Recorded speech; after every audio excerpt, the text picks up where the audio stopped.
കോട്ടയത്തും മഴക്കെടുതിയുടെ വാർത്തകൾ വരുന്നു. കുമ്മനം ഇളങ്കാവ് ക്ഷേത്രത്തിന് മുകളിൽ നിന്ന് ടോബി ജോൺസൺ നമുക്കൊപ്പം ചേരുകയാണ്. കോട്ടയം ജില്ലയുടെ വിവിധ ഭാഗങ്ങളിൽ ഇപ്പോൾ കനത്ത മഴ പെയ്യുന്നു. അതുപോലെ ഈ ഇളങ്കാവ് ക്ഷേത്രത്തിന് മുകളിൽ മരം കടപുഴകി വീണുവെന്നും ടോബിയുടെ റിപ്പോർട്ടിൽ പറയുന്നു.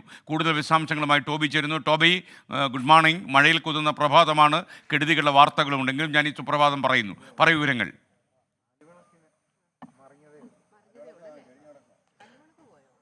Good morning S K N. എന്തായാലും അതുതന്നെയാണ് എനിക്കും പറയാനുള്ളത്. മഴയിൽ കുതിർന്ന ഒരു പുലർക്കാലം ഏറ്റവും കൂടുതൽ നാശനഷ്ടങ്ങൾ ഒരുപക്ഷെ കോട്ടയം ജില്ലയിൽ ഉണ്ട് എന്ന് വേണമെങ്കിൽ പറയാം. അത് സാധാരണ കഴിഞ്ഞ ദിവസങ്ങളിലൊക്കെ അല്ലെങ്കിൽ കഴിഞ്ഞ മാസങ്ങളിലൊക്കെ നമ്മൾ കണ്ടത് മഴയായിരുന്നു നാശം വിധിച്ചതെങ്കിൽ ഇത്തവണ കാറ്റിൻ്റെ ശക്തിയാണ്, കാറ്റാണ് നാശം വിതയ്ക്കുന്നതെന്നാണ്. ഞാനിപ്പോൾ നിൽക്കുന്നത് കുമ്മനം ഇളങ്കാവ് ക്ഷേത്രത്തിലാണ്. അവിടെ ഇന്നലെ ഒരു 7 മണിക്ക് ശേഷം ഒരു വലിയ മരം, വർഷങ്ങളായി നിൽക്കുന്ന ഒരു മരമാണ്, ഒരു കാഞ്ഞിരം മരമാണ്. അത് കടപുഴകി ഈ ക്ഷേത്രത്തിൻ്റെ മുകളിലേക്ക്, ഇവിടെ ഒരു ഓഡിറ്റോറിയം ഉണ്ട്, ആ ഓഡിറ്റോറിയത്തിന് മുകളിലേക്ക് വീഴുന്നു. അത് പൂർണ്ണമായും തകരുന്നു. അതുപോലെ തന്നെ ആനക്കൊട്ടിലുണ്ട്, അതിൻ്റെ കാലുകൾ പോലും തകർന്നു പോകുന്ന ഒരു സ്ഥിതിയുണ്ട്. ഭാഗ്യം കൊണ്ടാണ് 3-4 പേർ ഇവിടെ ഉണ്ടായിരുന്നു ആ സമയത്ത്. നട അടച്ച ശേഷമാണ് ഈ അപകടം നടന്നത്. അതുകൊണ്ട് തന്നെ വലിയ പ്രശ്നങ്ങളൊന്നും ഉണ്ടായില്ല. നമുക്കിവിടെ ഉണ്ടായിരുന്ന ആളുകളോട് ചോദിക്കും, ചേട്ടാ എപ്പോഴായിരുന്നു ഈ സംഭവം നടന്നത്? 7:45 കഴിഞ്ഞു. 7:45 കഴിഞ്ഞാൽ. അപ്പോൾ ഇവിടെ ആളുണ്ടായിരുന്നോ? പിന്നെ ഉണ്ടായിരുന്നല്ലേ? എല്ലാവരും അപ്പം സുരക്ഷിതരായി മാറിയല്ലേ? പെട്ടെന്ന് ഓടി മാറി. കുറച്ച് പേർക്കൊക്കെ അപ്പുറത്തെ ഷെഡിലുണ്ടായിരുന്നു, അവർക്കെല്ലാം കൂടി മാറി. അവരെല്ലാം പെട്ടെന്ന് മാറി. അതുകൊണ്ട് വലിയൊരു അപകടം. ചേട്ടാ, ഇന്നലെ ഇത് വർഷങ്ങളായിട്ട് ഇവിടെ നിൽക്കുന്ന ഒരു മരമല്ലേ? ഒരു 500 വർഷത്തെ പഴക്കെങ്കിലും കാണുന്ന എൻ്റെ ഒരു അഭിപ്രായം.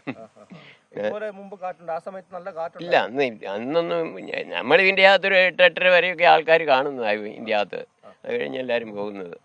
അത് ഇന്നലെ ഇതുപോലെ ഇരുന്ന് കഴിഞ്ഞപ്പോൾ ഒരു 7:30 കഴിഞ്ഞപ്പോഴത്തേക്ക് ഇതുപോലെ ഞങ്ങളവിടെ ഇരുന്ന് കുരുത്തോലയൊക്കെ കീറിക്കൊണ്ടിരിക്കുക.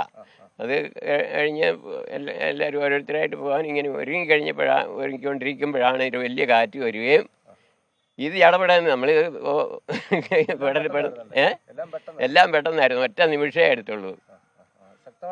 ശക്തമായ കാറ്റ് അവരപ്പം പിന്നെ ഇത് വീഴുന്ന ഒച്ചയെ നമ്മൾ കേൾക്കുന്നുള്ളൂ. എന്തായാലും ആ ദൃശ്യങ്ങളൊന്നും കൂടി കാണിക്കാം. ഒരുപക്ഷെ ഇന്നലെ എല്ലാ ചടങ്ങുകളും, അമ്പലത്തിലെ എല്ലാ ചടങ്ങുകളും കഴിഞ്ഞ് ആളുകളെല്ലാം പോയതിനു ശേഷം ഇവിടുത്തെ ആളുകൾ മാത്രമാണ് ഉണ്ടായിരുന്നത്. അവർ അടുത്ത ദിവസത്തേക്ക് ഇന്നത്തേക്കുള്ള ചില പരിപാടികളുടെ തയ്യാറെടുപ്പുകൾ നടത്തുന്നതിനിടയിലാണ് അവർ ഓഡിറ്റോറിയത്തിലാണ് ഇരുന്നത്. ആ ഓഡിറ്റോറിയത്തിൻ്റെ മുകൾ വശത്തേക്കും ആനക്കൊട്ടിലിൻ്റെ വശത്തേക്കുമാണ് വീണത്. ഈ 2 സ്ഥലങ്ങളും പൂർണ്ണമായും തകർന്നിട്ടുണ്ട്. വലിയ മരമാണ്, വർഷങ്ങൾ പഴക്കമുള്ള ഒരു കാഞ്ഞിരം മരമാണ്.